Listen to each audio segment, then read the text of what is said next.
What a beautiful lead-in to a sermon on beauty. When I thought about preaching on beauty for today, my first thought was of Mount Nebo, the spot where Moses is said to have viewed the Promised Land. I was able to visit that spot in Jordan earlier this year and imagine what it must have been like for a weary people to view fertile land in the distance, to find a moment of hope and beauty in a dry spell. But as I started reading through Exodus again, I came to today's passage and those surrounding it.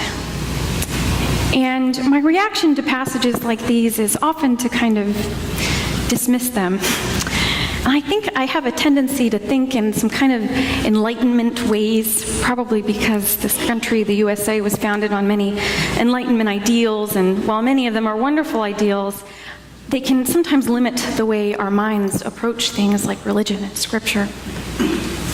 I've been trained to think like a modern person, scientifically, logically, and practically.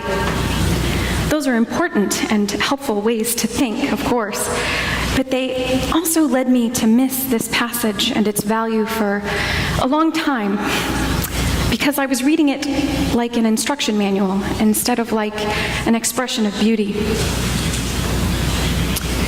We've heard over the past few weeks some of what's been going on in the book of Exodus. The Hebrew people have escaped from Egypt and are living in the desert. The passages I've drawn from today give instructions to the Hebrews about how to construct their worshiping space, the garments of their priesthood, the Ark of the Covenant, among other things. They're technical passages in many ways, full of measurements and materials. They remind me of dress patterns that my grandma used to keep in an old shoebox. Now, I can't sew very well, but my grandmother was a wonderful seamstress. She always made me a dress for the first day of school, and she made me a bunch of other things too, blankets and dolls and clothes and blankets for my dolls. And I loved to play with the little pouches that the dress patterns came in, because they always had these pretty illustrations of ladies in dresses on the front, and they were kind of like paper dolls to me. And they helped me imagine what you could create from those thin paper shapes inside. So part of the work of reading some of these really technical passages can be imagining what they might look like. Now, another reason that I might ordinarily dismiss this passage is that I have difficulty envisioning the ways that space and measurements translate into building things. Anyone in my family can tell you this, because most of them have had to help me put together IKEA furniture that I've somehow managed to put together backward and inside out. I'm pretty bad at envisioning how these things might look, even when they're illustrated with diagrams and stick figures. So I needed a little help with this passage. I went to YouTube and I found these videos that helped me imagine what these garments would have been for the high priest. And if you have trouble with it too, it kind of looked to me like a long white robe, sort of similar to what I'm wearing, but it was covered in this blue kind of apron tunic thing, and then more multicolored, woven and embroidered layers.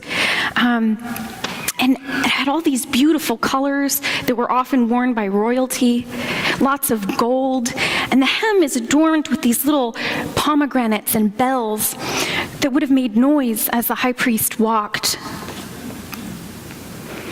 And there were these 12 little different colored stones engraved with the tribes of Israel on a breastplate, and engraved stones on the shoulders too. And then beneath the breastplate, on the inside, if you will, close to the priest's heart, he would carry the Urim and Thummim, divining tools that would help the priest discern the will of God. This outfit is saturated with symbolic meaning for its people. Pomegranates represent fertility and righteousness in the Jewish tradition. They are said to have 613 seeds, the same number as the number of good deeds in the Torah. The colors denote societal value, and the placement of the divining tools shows the importance of a discerning heart. The stones represent the tribes of Israel, and the colors of those stones related to the colors of tribal flags. everything is designed in a way to convey meaning, which may have been especially important in an oral culture. So there's this richness of symbolic meaning in the design, but why did I pick this passage? It's not to point out that I'm underdressed. If I'm being honest, as I said, this kind of passage is one that I normally wouldn't give much attention to. I think, well, this is about something we don't do anymore, so it's not really that important to my life today. Kind of like some of the lists of who begat whom in the Bible. I tend to kind of skip those parts. And I think, most of my profound biblical moments are not in those technical spots in the Bible. But something about this beckoned to me because it illustrated something that I had sort of let slip out of my life. And that was structuring beauty into it. Most of my experiences in beauty come from nature. So I tend to think I need to get outside to refresh myself and find beauty. But let's be honest, there are many things that can get in the way of us getting outside and feeling the grass in our toes. Mobility, mental health, schedules, location, transportation, among other things. I realize that while it's important to find free, unstructured beauty in the world, it's important to structure it in our lives too. And I think that's part of what we do here on Sundays. So this week, I built an altar in my home. It's not made of gold or fancy fabrics, but it's covered in symbols of my faith, my family, my culture. It's covered in things that belong to my beloved dead. A shamrock necklace, rocks and shells from the Jordan River and the Sea of Galilee, a cross from Jordan and incense. I started to wake up to the ways that I wear symbols of my life on my body.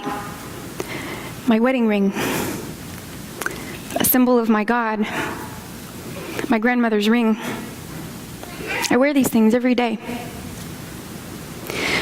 These things root me the way that the stones that represented the tribes of Israel may have rooted the high priest in his own story and his own people. And I started to notice something else that was lost on me as someone who reads an English translation of the Bible. There was a bunch of wordplay in these sections. There were puns and rhyming schemes that you don't generally find in instruction manuals. That's because this part of the text does give instructions, but it's not just an instruction manual. It wasn't asking me to do this very particular thing in my very removed context, or to cover myself in Hebrew symbols. It was asking me to be intentional about experiencing beauty. It was asking me not to break away from normativity. It was asking me to break away from normativity and create something that was non-normative in a way that could evoke something different. Exodus, in my mind, is about a people resisting what was normative in their time and demanding liberation from the ways that structure kept them in bondage and limited their agency as a people. They were relegated to certain positions in a society that they didn't have a voice in.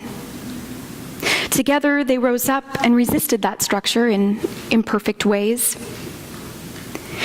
In choosing to resist the status quo and demand a new way, they found that they needed to struggle together to determine what their new way would be. And this is a part of it. This passage, in a way, shows some of the ways that the Hebrew people consciously defined beauty after living in a society that treated their culture as less than. It was reclaiming what was beautiful and symbolically meaningful in their cultural context. And this, in a way, leads me to part of the sermon I didn't know I was going to write for today. I thought I had it figured out until Friday night when I had the displeasure of viewing some videos of a presidential candidate talking about beautiful women. In a way, it was unsurprising. Anyone who's been following this presidential campaign has surely heard plenty of offensive and degrading things by this point. But this weekend's news seemed a little different because I heard a response to beauty in the words that were uncovered this weekend. And I think our society has some work to do in how it responds to beauty and the kinds of beauty it celebrates. And I think we saw a good illustration of how to do it poorly by degrading men and women whose bodies don't fit very narrow standards of beauty, by degrading women whose bodies do fit those very narrow standards of beauty, by degrading and disrespecting black and brown bodies, and I could go on, right?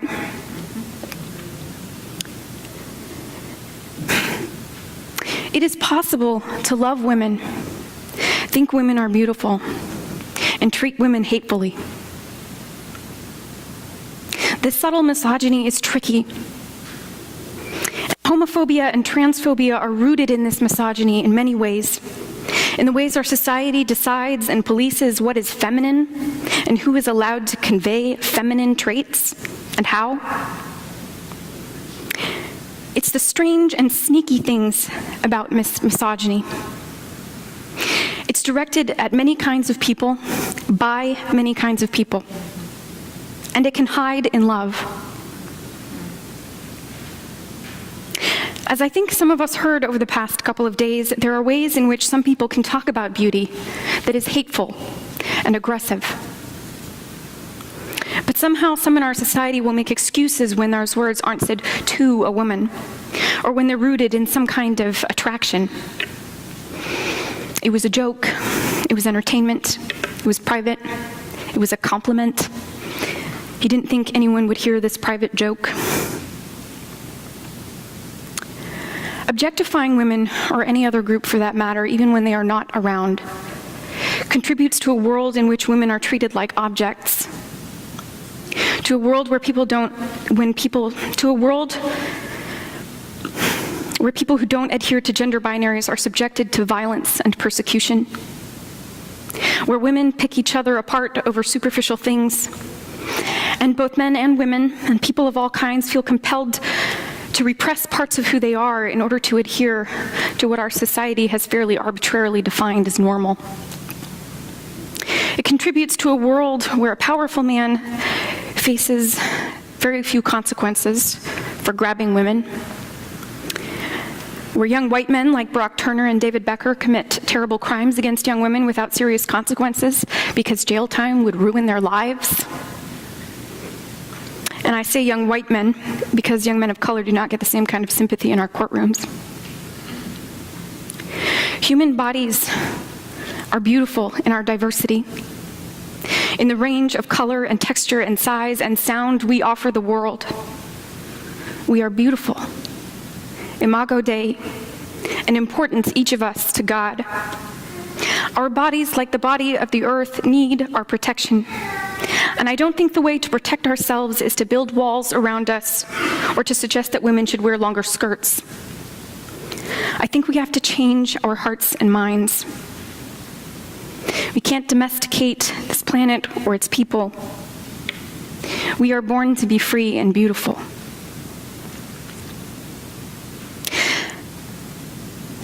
Now, maybe I'm talking to people who already know this, but I think it's time to recalculate the way that we respond to beauty in our world. And I think that we are on the right track. I get harassed less often than I used to. And I think that's because we're raising our children to be kinder, more respectful, and more open-minded. We're talking about these things in our homes and in our schools. But with that progress comes a reaction against it. After all, the Israelites are chased out of Egypt. Change can be hard, and it can feel like 40 years in the desert. But if we build up new ways to cultivate and express beauty, ways that we can be proud of and that represent us well, maybe I won't have to give this sermon in 4 years. This week, I built an altar in my home. It is an expression of who I am and who my people are. Aaron, the high priest, carried tools for discerning God's will close to his heart. His context was different than mine, and mine is different than yours. beauty. Create it, structure it in your life, cultivate it in our world. And when you see or hear someone degrade someone else's beauty, don't be silent, and please don't laugh. Like the Israelites, we have to find a new way to appreciate and express beauty, ways that protect our communities and give voice to our varied identities, ways that celebrate who we are, not keep us in bondage to oppressive structures. Have you too finally figured out what beauty is for? And have you changed your life?